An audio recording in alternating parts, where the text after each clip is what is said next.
आज आप सुने खूब सुंदर कथा दानवीर दानव नमूची की कथा।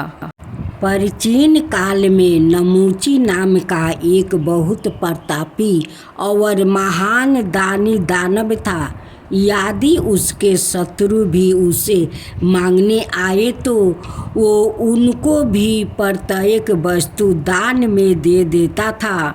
उसने 10,000 बरस तक धुएं के ऊपर उल्टा लटक कर तपस्या की थी।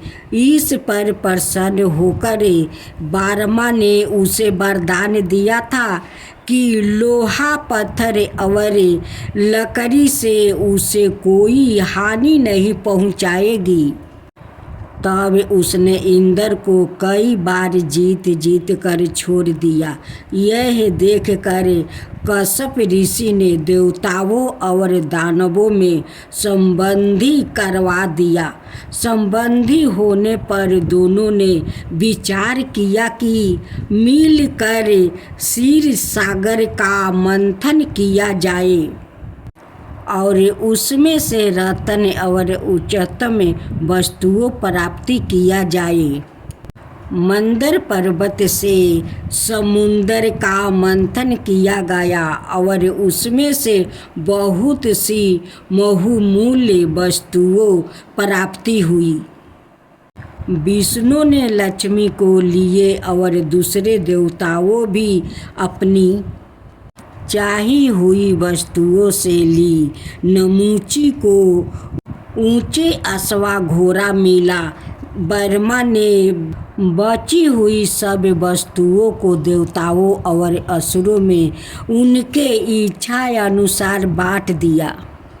सबसे अंत में अमृत निकला जिसे देवताओं ने चुरा लिया और इस पर फिर युद्ध छिड़ गया। इसमें एक असुर मारा गया। ऊंचे अश्वा घोड़ा ने उसे सूंघ कर फिर जीवित कर दिया। इस घोड़े के होने से देवताओं के लिए दैत्य और दानव का जितना असंभव हो गया। इंद्र को निराश देखकर देवताओं के गुरु बृहस्पति देव उसे सलाह दिया कि वो जाकर नमूची से घोड़ा मांगे। शत्रु होने पर भी वो देने से अस्वीकार नहीं करेगा और वो अपनी दानवी राता की कीर्ति को नष्ट नहीं करेगा जिसे उसने अपने जन्म से ही बनाया रखा है। इस पर इंद्र देवताओं के साथ नमूची के पास पहुंचा और उसे घोड़ा मांगा। दानव के गुरु शुक्राचार्य ने उसे देने से मना किया। इस पर नमूची ने कहा, मैंने किसी भी मांगने वाले को नहीं लौटाया है। मैं इंद्र को शत्रु होते हुए भी यह घोड़ा दूंगा और जीवित रहते हुए अपने शरीर पर कलंक नहीं आने दूंगा। उसने यह कहकर वो घोड़ा इंद्र को दे दिया और इंद्र ने उसे सुरक्षित स्थान पर पहुंचा दिया। तब उसने गंगा का झागों में अपना वज्र राख कर उनसे नमूची को मार डाला, क्योंकि वो वरदान के कारण लोहे और पत्थर आदि के हथियारों से नहीं मारा जा सकता था। दुख है संसार में आनंद की तृष्णा बहुत बुरी होती है, जिसे प्रभावित होकर देवता भी निंदनीय और बुरे काम करने लग जाते हैं। नमूची की मृत्यु से उसकी माता दानु को बहुत दुख हुआ।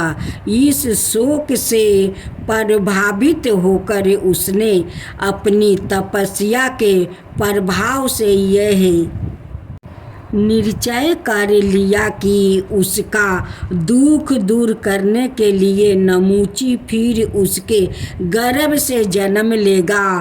वो इतना शक्तिशाली और वीर होगा कि देवता उसे युद्ध में नहीं हरा पाएगा। तब नमूची ने फिर अपनी माता के गर्भ से जन्म लिया और सबर शक्ति संपन्न होने के कारण उसका इस जन्म में परबल नाम हुआ। उसने भी तपस्या की और अपने दान से सादा मांगने वालों को दृष्ट किया। उसने इंद्र को सैकड़ों बार युद्ध में हराया।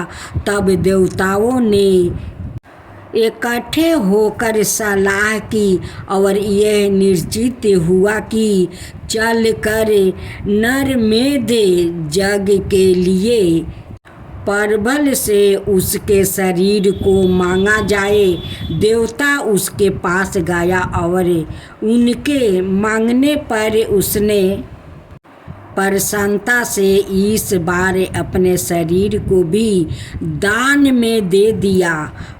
महान पुरुष मांगने वाले से अपना मुख नहीं मोड़ते और उन पर अपना जीवन भी निछावर कर देते हैं। उसे पाकर अस्वस्थी देवताओं ने दानव परबल के टुकड़े टुकड़े कर दिया।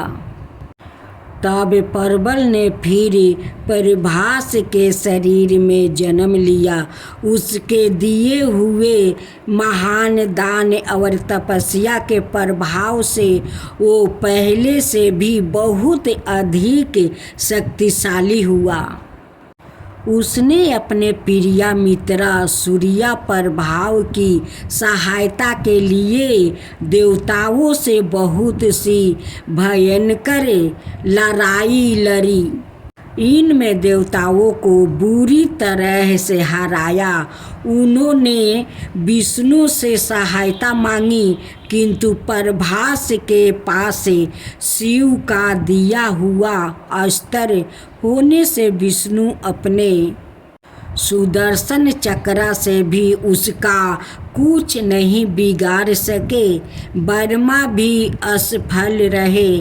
अंत में शिव जी ने अपना निर्णय देकर उनमें संबंधी करवाई और देवताओं और दानवों की एक सम्मिलित सभा हुआ।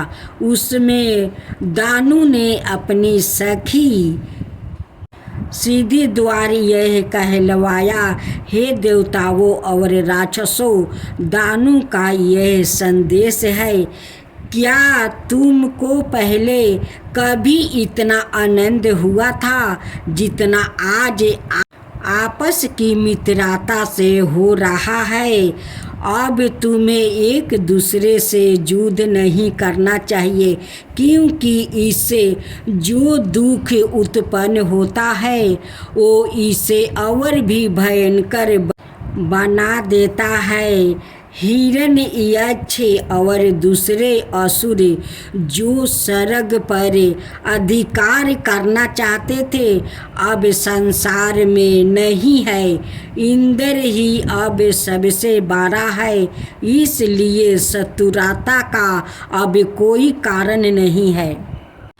इसे समाप्त करके संसार को सुखी और संपन्न बनाओ। बृहस्पति देव ने इंद्र की ओर देखते हुए उत्तर दिया, देवता असुरों के विरोध कोई षड्यंत्र नहीं करना चाहते। जब तक असुर उनके विरोध शत्रु भाव ना दिखाए, वो उनके साथ मित्रता से रहना चाहते हैं। इस पर दानव के राजा मैंने कहा, यदि असुरों के हृदय में शत्रुता होती तो नमूची मुर्दों को जिलाने वाले ऊंचे अश्वा को इंद्र को क्यों देता? बर्बल अपने शरीर को देवताओं को क्यों देता? राजा बलि तीनों लोकों को विष्णु को देकर क्यों बंदी बनाता? क्यों आयो दाहे अपने शरीर को विश्वा कर्मों को दे देता? असुरों सदैव उधार रहे हैं, यदि उनके साथ छल ना किया जाए तो उनके हृदय में किसी के प्रति दुश्मनी नहीं है। इस पर असुरों और देवताओं में संबंधी हो गई और उन्होंने एक दूसरों को अपने गले से लगा लिया। देवताओं ने प्रभास के मित्रा सूर्या प्रभा को मनुष्य होते हुए भी विद्याधरों का राजा बनाया। दानव राज नमूची के पराक्रमी होने के साथ साथ उदार और दानी बने रहने से देवताओं और दानवों का झगड़ा समाप्ति हुआ।